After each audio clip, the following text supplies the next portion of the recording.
Hello दोस्तों, आप सभी का स्वागत है। आप ना YouTube channel Patna GS academy में आज के इस वीडियो में बताएंगे करंट अफेयर्स जो कि हर एक एग्ज़ाम में पूछा जाता है। क्वेश्चन नंबर फर्स्ट, हाल ही में अंतर्राष्ट्रीय शिक्षा दिवस कब मनाया जाता है? तो ये मनाया जाता है 24 जनवरी को। ऑप्शन नंबर बी सही होगा, 24 जनवरी को। 24 जनवरी को अंतर्राष्ट्रीय शिक्षा दिवस क्यों मनाया जाता है उसके बारे में जानते हैं। शिक्षा के महत्व को समझाने के लिए इसे मनाया जाता है और मानव जीवन में शिक्षा जैसे अहम किरदार को समझाने के लिए इस दिन दुनिया भर में विभिन्न कार्यक्रम आयोजित किया जाता है। और इस बार अस्थायी शांति के लिए सीखना की थीम पर अंतर्राष्ट्रीय शिक्षा दिवस मनाया जाता है। लर्निंग फॉर लास्टिंग पीस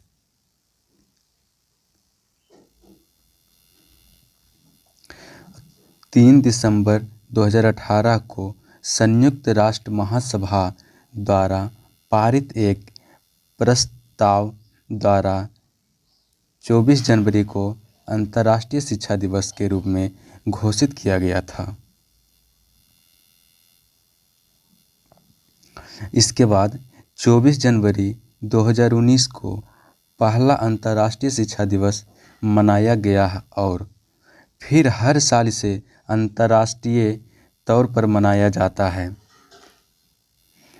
जनवरी के महीने में आज 25 तारीख तक जितने भी इम्पोर्टेंट डे मनाया गया है उसको रिवीजन कर लीजिएगा।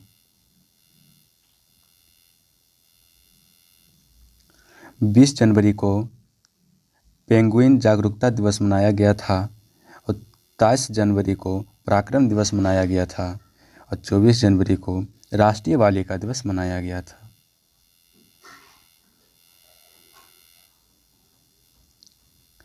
हाल ही में किस देश की जनसंख्या में लगातार दूसरे वर्ष कमी आई है? ये आई है चीन। ऑप्शन नंबर सी सही होगा, चीन। 2023 में लगातार दूसरे वर्ष चीन की जनसंख्या में गिरावट आई, 2.75 मिलियन घटकर 1.409 बिलियन हो गई है।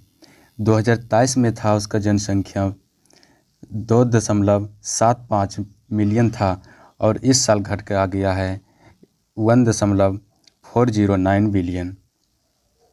और चीन ने एक नया उपग्रह आइंस्टीन प्रोब लॉन्च किया है। चीन ने डोंग जून को अपना नया रक्षा मंत्री नियुक्त किया है।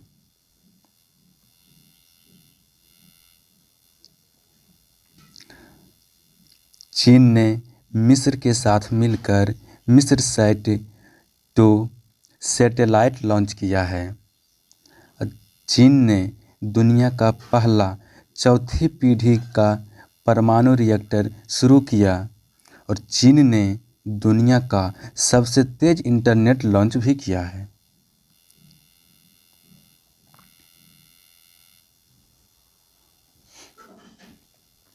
हाल ही में केंद्र सरकार ने बहुभाषी शिक्षा के लिए कौन सा ऐप लॉन्च किया है?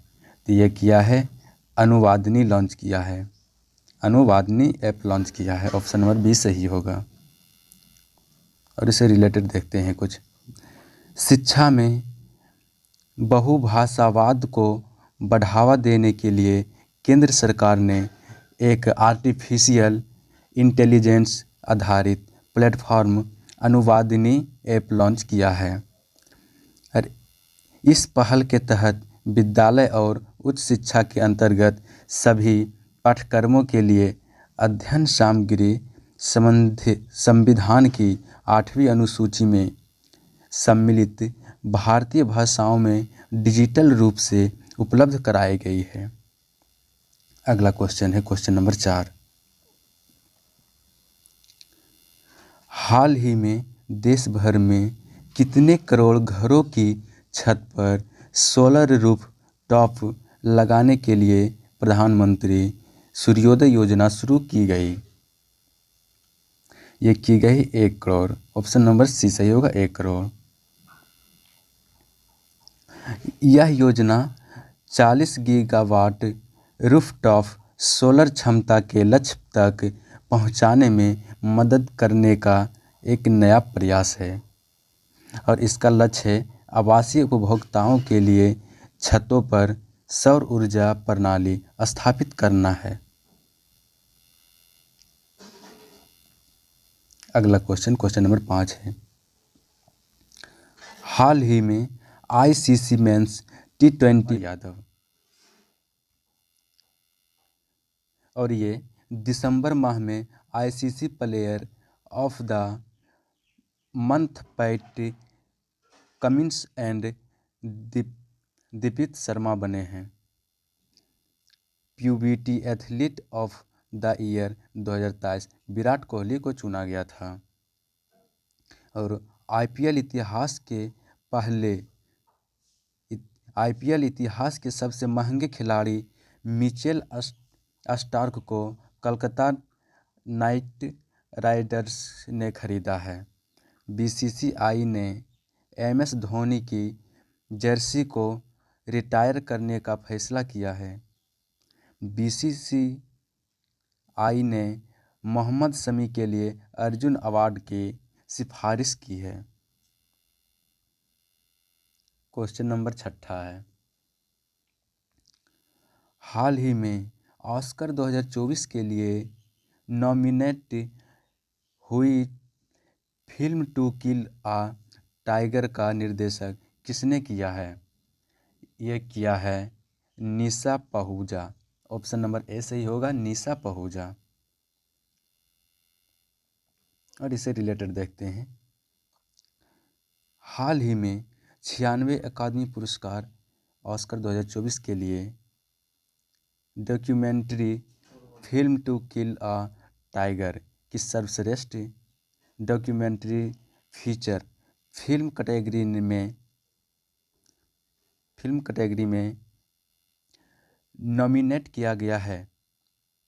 यह डॉक्यूमेंट्री फिल्म झारखंड की एक नाबालिग लड़की की कहानी पर आधारित है। इसका निर्देशन भारतीय कनाडाई फिल्ममेकर निशा पहूजा ने किया है।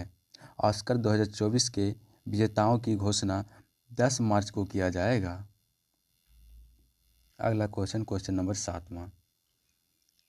हाल ही में किस राज्य के मास्टर अवनीश को प्रधानमंत्री राष्ट्रीय बाल पुरस्कार मिला है? ये मिला है मध्य प्रदेश को। ऑप्शन नंबर सी सही होगा, मध्य प्रदेश। 22 जनवरी को नई दिल्ली स्थित विज्ञान भवन में प्रधानमंत्री राष्ट्रीय बाल पुरस्कार 2024 समारोह का आयोजन किया गया और इंदौर के रहने वाले 9 वर्षीय अवनीश को सामाजिक सेवा में बेहतर प्रदर्शन करने के लिए यह पुरस्कार मिला है और मास्टर अवनीश डाउन सिंड्रोम से प्रभावित स्पेशल चाइल्ड्स है। इन्होंने 7 वर्ष की उम्र में माउंट एवरेस्ट के बेस कैंप तक सफल ट्रैकिंग की है।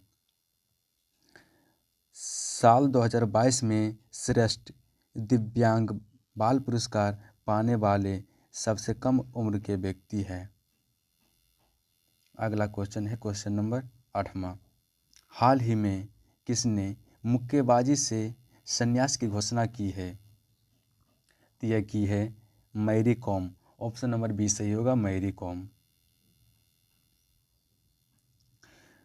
6 बार वर्ल्ड चैंपियन ने सभी प्रतियोगिताओं से संन्यास लेने के पीछे अपनी उम्र का हवाला दिया है और 41 साल की मैरी कॉम ने एक कार्यक्रम के दौरान कहा, अगर मैं अपने दिल से कहूँ तो उसमें अभी भी कुछ करने की भूख है। मैं अभी भी प्रतिस्पर्धा करना और देश का प्रतिनिधित्व करना चाहती हूँ। लेकिन उम्र के कारण मैं इस वर्ष के प्रतिस्पर्धा करने में सक्षम नहीं हूँ।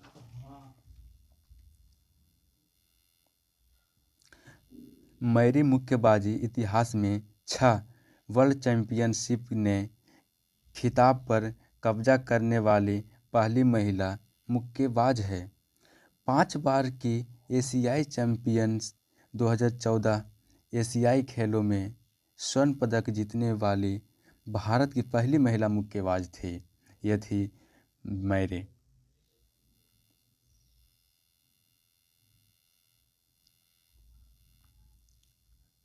क्वेश्चन नंबर 9, हाल ही में अयोध्या में बनाने वाली मस्जिद का नाम बदलकर क्या रखा? ये रखा है मस्जिद मोहम्मद बिन अब्दुल्ला। ऑप्शन नंबर सी सही होगा, मस्जिद मोहम्मद बिन अब्दुल्ला।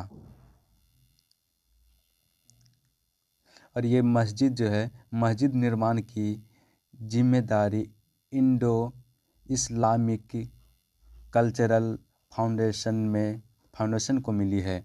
और मस्जिद का निर्माण अपनी पुरानी जगह से 25 किलोमीटर दूर होगा, जो कि धनीपुर गांव है। यह एक बहुआयामी संस्कृति स्थल है। और मस्जिद का निर्माण अब कुल 11 एकड़ ज़मीन पर किया जाएगा, जिसमें से 5 एकड़ भूमि को कोर्ट की ओर से दिया गया है और 6 एकड़ भूमि को सूत्री वक्फ बोर्ड द्वारा जोड़ा गया है, जिसके बाद कुल 11 एकड़ भूमि पर मस्जिद का निर्माण होगा। मस्जिद में 5 मीनारों का भी निर्माण किया जाएगा, जो कि इस्लाम धर्म को कलमा, नमाज, रोज़ा, ज़कात और हज को दर्शाएगी। अगला क्वेश्चन है क्वेश्चन नंबर 10, हाल ही में किस देश की सरकार ने 12 जनवरी को अयोध्या राम दिवस घोषित किया है? ये किया है कनाडा सरकार ने। ऑप्शन नंबर बी सही होगा, कनाडा सरकार ने। कनाडा सरकार ने 22 जनवरी को अयोध्या राम दिवस घोषित किया है। भारत ने कनाडा के साथ ई वीज़ा सेवाएं फिर से शुरू कर दी है। कनाडा ने इटली को 2-0 से हराकर बिली चिंग किंग कप का खिताब जीता।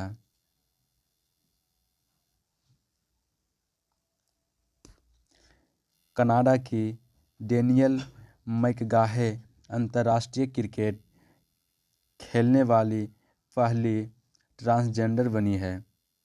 कनाडा ने वैश्विक पर्यावरण सुविधा की 7वीं असेंबली की मेजबानी की है। क्वेश्चन नंबर 11, हाल ही में 42 दिवसीय महामंडल महोत्सव कहाँ शुरू हुआ है? यह शुरू हुआ है अयोध्या में। ऑप्शन नंबर ए सही होगा, अयोध्या। क्वेश्चन नंबर 12, हाल ही में किसे सुभाष चंद्र बोस आपदा प्रबंधन पुरस्कार 2024 के लिए किसे चुना गया है? ये चुना गया है 60 पैराशूट फील्ड अस्पताल Uttar Pradesh. Option number C सही होगा। और इससे रिलेटेड देखते हैं, इस पुरस्कार की घोषणा हर साल 7 जनवरी को नेताजी सुभाष चंद्र बोस की जयंती पर की जाती है और स्थापना श्रेणी में 51 लाख रुपये और सर्टिफिकेट प्रदान किया जाता है। अब व्यक्तिगत श्रेणी में 5 लाख रुपये और सर्टिफिकेट प्रदान किया जाता है। यह पुरस्कार केंद्र सरकार द्वारा आपदा प्रबंधन में उत्कृष्ट कार्य के लिए किया जाता है। और 60 पैराशूट फील्ड अस्पताल की स्थापना 1942 में की गई थी। यह भारतीय सशस्त्र बलों का है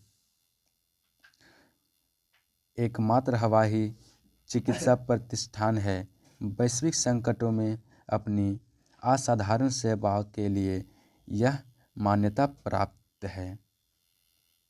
अगला क्वेश्चन, क्वेश्चन नंबर 13।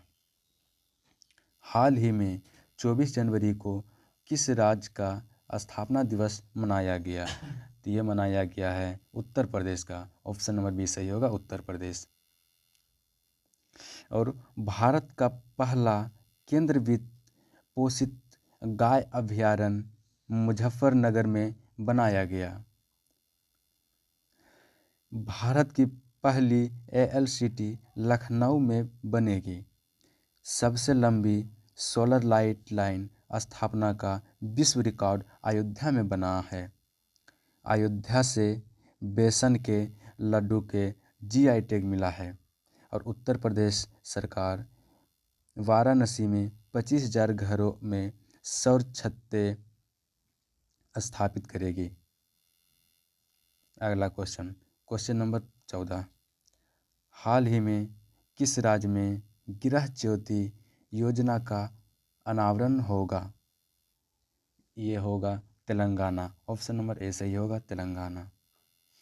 तेलंगाना से रिलेटेड देखते हैं। तेलंगाना सरकार द्वारा प्रजा पालन कार्यक्रम शुरू किया गया और तेलंगाना सरकार ने महिलाओं और ट्रांसजेंडर्स के लिए मुफ्त बस यात्रा शुरू की है। और तेलंगाना में सेंट्रल ट्राइबल यूनिवर्सिटी बनाने का विधेयक संसद ने पास कर दिया है।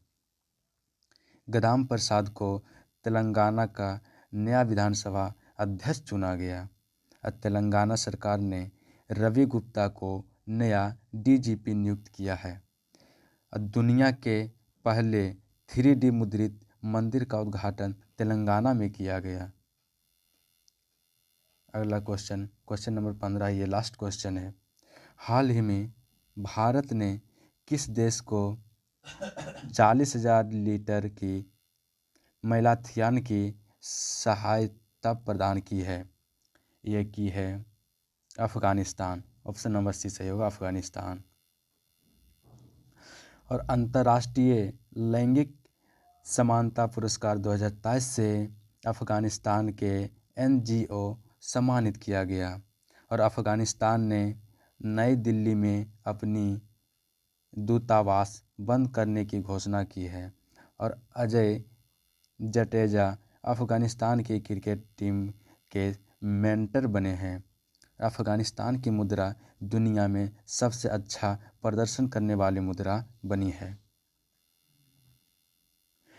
टोटल 15 क्वेश्चन था, ख़त्म हो गया। फिर मिलेंगे नेक्स्ट वीडियो में। इसका PDF फाइल इस वीडियो के डिस्क्रिप्शन बॉक्स में डाल दिया जाएगा। टेलीग्राम चैनल से ज्वाइन होकर इस PDF फाइल को डाउनलोड कर लीजिएगा।